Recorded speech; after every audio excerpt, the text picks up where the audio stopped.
Niamke asubuhi sijaambiwa chochote. Nahangaika sana hiyo siku hata sijakula. Na kuna mtu aniacha leo pengine basi. Wala mtu kama umetegwa jana. Wenda uingie chini ya trela. Ungeona sungevuta. Utakufa tabodea. Sasa ilienda. Maana uko gizani mtu akiwa na mwanga anaweza sikia. Amen. Si lazima ataona. Yes.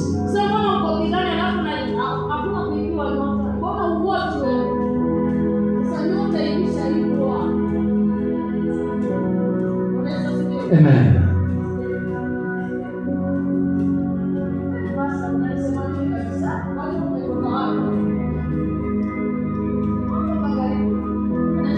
Amen. Sio chochote ambacho adui alikuibia bila wewe kujua. Hata kama ni rafiki, hata kama ni mama yako ambaye anajigeuza usiku, anajifanya sura ya mwingine.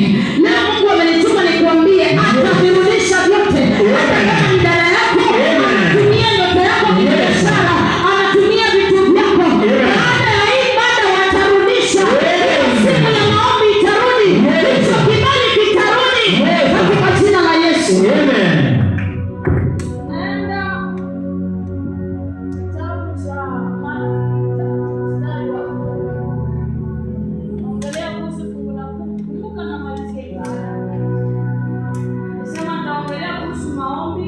Malaki 3 mstari wa 10. Haleluya. Nimekuja mbele zako Bwana, kukuimbia wewe. Ulisema unapatikana wakati wa sifa.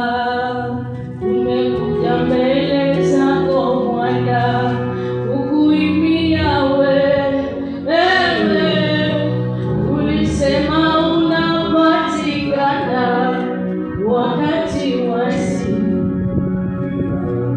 Jamani, kupatikana waimbaji wa gospel katika hii nyumba. Amen. Maana sisi tunazeeka.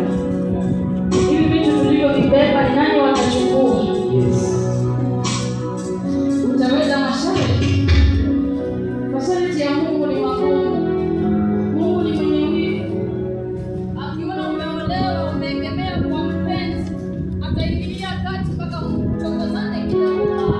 Amen.